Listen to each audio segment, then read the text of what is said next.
Hi everybody. Okay, I'm doing this video in response to a video my friend Josh B put up. That was about the Respect the Straightedge. For those of you who don't know what that is, it's something the young folk today are doing in respect of they don't smoke, drink or do drugs. It's the decision they take, and I'm all for it.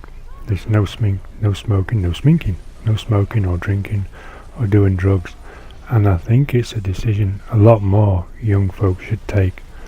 I would never force people to take it or preach about it, but I've got to say I respect these youngsters who are taking this decision, and I'll tell you why.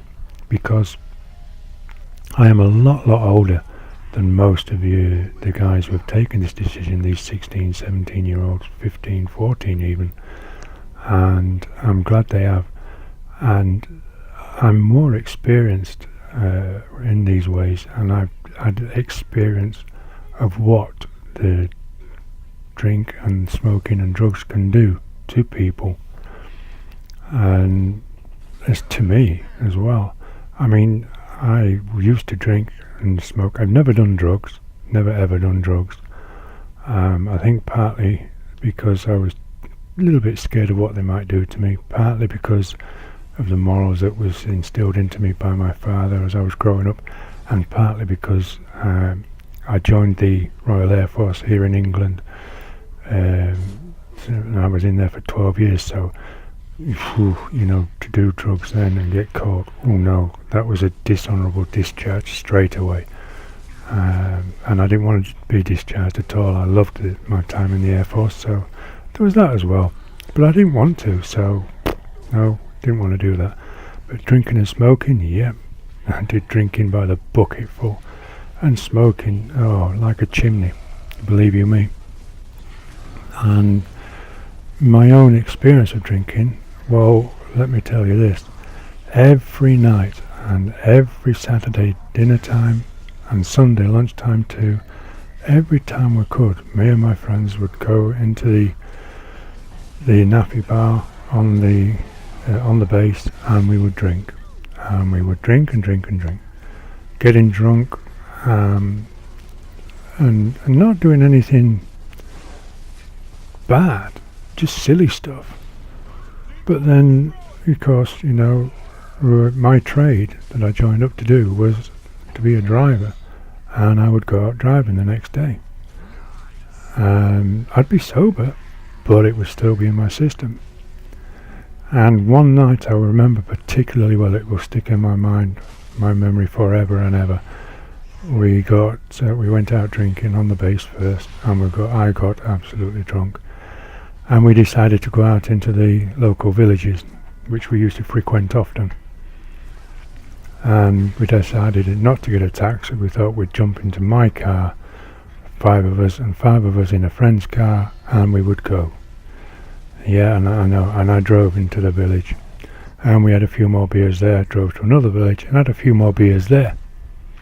And by that time, we was absolutely paralytic. And then we decided to drive back to the camp and have a few more beers before we went to bed. And we thought we'd race each other. Oh, I could hardly see the damn road, let alone the car. And we come careering through the final village before reaching the camp, the base. And we forgot that on the way there was roadworks in the last village. And there was this huge hole on one side of the road. And of course my mate was on the right of me and I was on the left, which was the side of the hole, and it would be about, about 15 meters long, and obviously it was bollards around it, and you couldn't get through it, and it was traffic lights, these temporary traffic lights, and they were on red, apparently. I was told, and I didn't realise. And I come round the bend faced by these lights and bollards and shit, and I was going at a rate of knots. I mean, I must have been travelling so fast because I was racing my friend. Neither of us would give an inch, And all I remember hearing was a scream from one of the girls in the back. And I braked as hard as I could, and I remember turning the steering wheel. And to this very day, I do not know how I managed to steer us clear of that hole in the road. I've no idea, because like I say, I know it was a good 6 to 8 feet deep and at about 20 feet long, because I remember seeing it a few days before and a few days after as well, because we drove through regularly to pick people up from the local train station and take them to base. So I know the diameter and depth of it. I do not remember for the life of me, and I don't think I ever will, how we missed it, because I was so drunk. I could have killed at least 5 of us, if not my friend and the people in the other car, because I veered away from it. But I don't know which way. Towards my friend, away from it. The next thing I can remember, and to this day I can remember, is being in the Nafi bar on the base. Fuck. I don't remember anything. I remember coming to the hole in the road. I don't remember anything else. So yeah. And smoking, I gave up smoking 3 years ago. Because as you can probably tell in my voice, it's a bit raspy. I've been smoking since I was 13 years old at school, and that's only because my friends were, and they all sort of said, yeah, come on, it's alright, and yeah, the adverts in the cinema said it was alright. So I thought, why not? Just because I thought, why not? Not because I particularly wanted to, but because my friends were. And I thought, why not? Why not? What a reason to start smoking. So I gave up smoking. I actually gave up drinking about 10 years ago, 15 years ago, I think, 10 to 15 years ago now. A long time ago. Just mainly because of the tablets I was on, but I didn't want to anyway. And I haven't touched a drop since. Not a drop. Even at weddings, Christmas time, birthdays, nothing. Haven't touched a drop. And that's a decision I made, and same as smoking. I wish I'd have took them sooner.